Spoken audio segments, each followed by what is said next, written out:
अकोल्यात बेधुंद दारू पिऊन ऑटो चालवणारा चालक महिला ट्रॅफिक पोलिसांच्या तावडीत। मतदानाच्या दिवशी दारू कुठून मिळाली? अकोला शहरातील नेहरू पार्क चौक परिसरात आज एक धक्कादायक प्रकार उघडकीस आला आहे।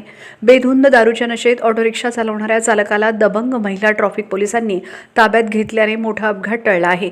अकोला शहरातील मुख्य मार्गावरून सिव्हिल लाईन पोलीस स्टेशनकडे जात असताना महिला ट्रॅफिक पोलीस अंजू भटकर यांना एक ऑटो रिक्षा चालकावर संशय आला।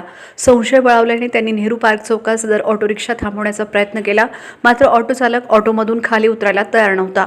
घटनास्थळावरून पळून जाण्याच्या उद्देशाने त्याने ऑटो रिव्हर्स घेत मागे उभे असलेल्या एका कारला धडक दिली। त्यामुळे परिसरात काही काळ तणावाचे वातावरण निर्माण झाले। परिस्थिती हाताबाहेर जाण्याआधीच महिला ट्रॅफिक पोलीस अंजू भटकर यांनी धाडस दाखवत जबरदस्तीने ऑटो चालकाला बाहेर काढले। चालकाची चौकशी केली असता तो इतक्या तीव्र दारूच्या नशेत होता की तो आपले नाव सुद्धा सांगण्याच्या स्थितीत नव्हता।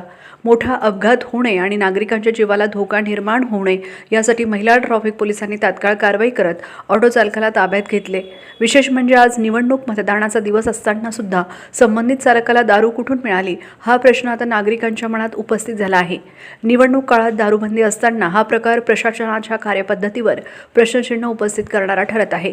या घटनेमुळे महिला ट्रॅफिक पोलिसांच्या तत्परतेचे आणि धाडसाचे नागरिकांकडून कौतुक होत आहे, तर दुसरीकडे दारू विक्रीवर अधिक कडक नियंत्रण ठेवण्याची मागणी जोर धरत आहे।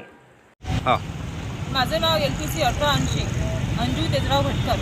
माझी आज ड्युटी नेहरू पार्क चौक येथे होती, तर आम्हाला वरून सक्त आदेश होते की जरा सतर्क राहून ड्युटी करावी। तर मी ड्युटीवर असताना अंदाजे संध्याकाळी एक व्यक्ती दारू पिऊन ॲटो चालवित होता। मला त्याच्यावर संशय आल्याने मी त्याला साईडला घ्या असं म्हटलं असता त्यांनी साईडला ॲटो घेतला नाही, तर मी त्यांना जबरदस्ती ॲटो बंद करून त्यांना साईडला घेतले आणि सिव्हिल लाईन पोलीस स्टेशनच्या हद्दीत त्यांना पाठवण्यात आले। पटली का ताई त्यांची?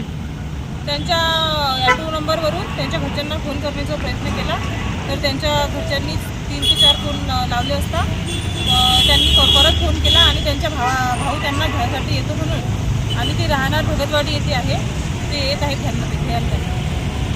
त्यांनी आणखी समोर जाऊन काही अनुचित प्रकार घडणार नाही याकरता मी त्यांना ॲटो बंद करून ताब्यात घेतले।